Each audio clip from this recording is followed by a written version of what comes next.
I am a pervert. I enjoy stalking pregnant women. Whenever they see me, they flee in terror, afraid that I'll rape them. But my target isn't the women themselves. It is to take the babies from their wombs. This pregnant woman believes she has escaped danger. In reality, I've already positioned myself behind her. I place an infant basket on the ground. Then, I draw a surgical knife. With a scream of agony, the pregnant woman's child is extracted by me. Shortly afterward, a couple passes by this spot. The woman in the car is already pregnant, and she becomes my next prey. She then arrives at the man's sister's home. After the man drives away, I sense that my opportunity has arrived. So, I knock on the door. The moment she sees that I am a pervert, she immediately grabs a baseball bat to attack me. Unexpectedly, she knocks out the man's sister, and I am left outside shut out to obtain the woman's child. I can only hide nearby for the time being. At that moment, a little girl approaches. The woman gains a helpful ally. Because the girl is the neighbor from next door, she knows there is a hunting rifle in the house. The boy panicked and held the piece of wood above his head, trying to make himself look bigger in hopes of escaping the hyena. When the hyena saw this, it stopped in its tracks immediately. Terrified, the boy stared fixedly at the hyena in front of him, then tried to shoo it away. After the boy saw the hyena lower its head, he slowly turned around. When the hyena watched the boy walk straight off, it instantly realized it had been tricked, so it quietly followed behind. Just as the boy thought he'd successfully shaken the hyena off, little did he know the hyena had already locked onto him. At that moment, a truck suddenly appeared behind the hyena. Seeing this, the hyena quickly darted to the side.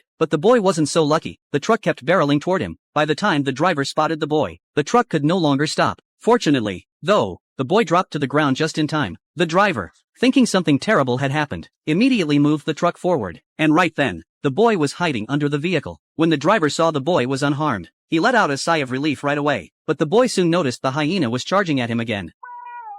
What up? Woo! Who's loser now? Yes! When the car stopped, Mike put the suitcase in the trunk, then untied the rope that was connecting the cars. Just as he was about to get in and drive away, Bob's next move shocked him. Did you hear what I said? Nah. Don't you dare. Don't you dare, Doc! Mike glared angrily at Bob, watching helplessly as he walked away with the money. Soon, Mike realized someone was chasing him from behind. He looked around in panic, then jumped into a trash bin out of desperation. As the police got closer and closer, Mike suddenly came up with an idea to escape. Hey, Disney Channel, get closer. He slipped away while the police were distracted. Just when he thought he was safe, a woman suddenly stopped him. Can't even show up on time for your son's birthday. We present him our surprise. Let's go. The woman brought Mike to a group of kids, and he had to pretend to be the boy's father, forcing a smile to celebrate the child's birthday. Well done, boy. The elderly man inserted a safety pin into his neck, hoping to look younger. He painted his teeth white with white paint, making them look brand new. To marry the woman of his dreams, he even took the eyes from a doll and replaced his own black eyes with them. Then, he applied foundation to make his face appear smooth. He used a stamp to dye his beard black, and finished by putting on a wig. But he noticed he had a hunchback, so he used an electric device to correct his posture. After a lot of effort, he finally transformed into a handsome young man. He met a young woman, and the two of them spent some happy time together. But soon the man began to feel tired, and his bones started to ache. So, he took her for a drive to enjoy a romantic moment. As the car went over a pothole, the safety pin in his neck suddenly fell out, and the car stalled. Panicking, the man feared being exposed. At that moment, the woman sneezed, and as he reached for a tissue, he accidentally dropped it.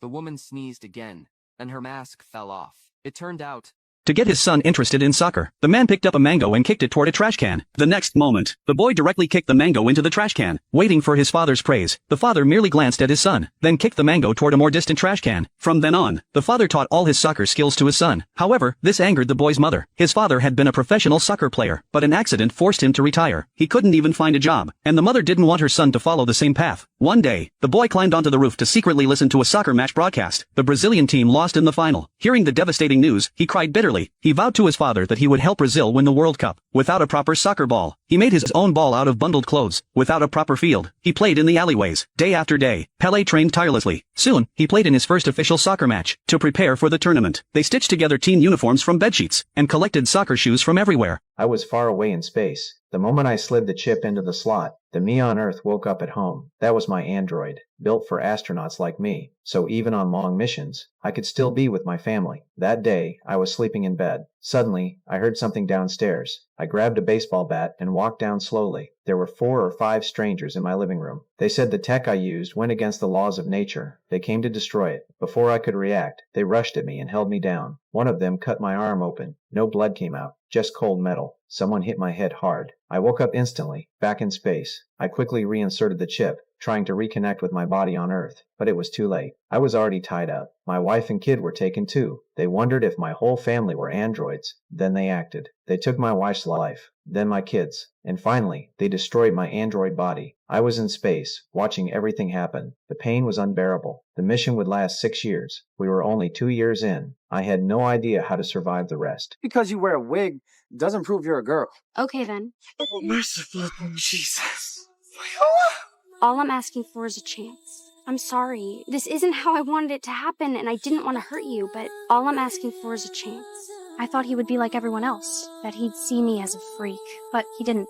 He looked at me, then glanced at the coach, and to my astonishment, he quoted the coach's favorite line from Shakespeare. Be not afraid of greatness. Some are born great, some achieve greatness, and some have greatness thrust upon them. I think the best chance for us to be great here today is to have you play. I couldn't believe my ears. My teammates started cheering for me, but then my old coach, the jerk who had disbanded our girls' team, stood up and began protesting. He shouted that this wasn't allowed. You have to forfeit.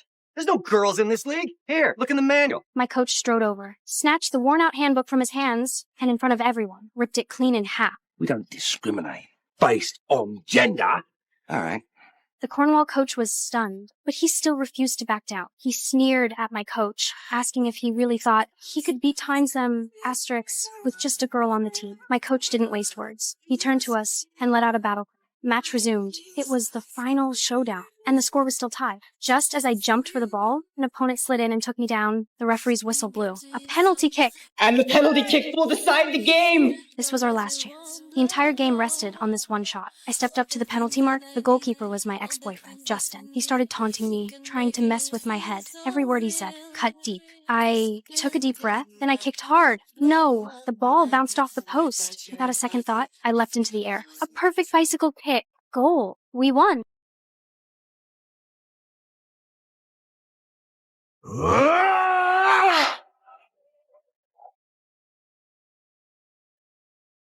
Interesting. My turn! Oh my God.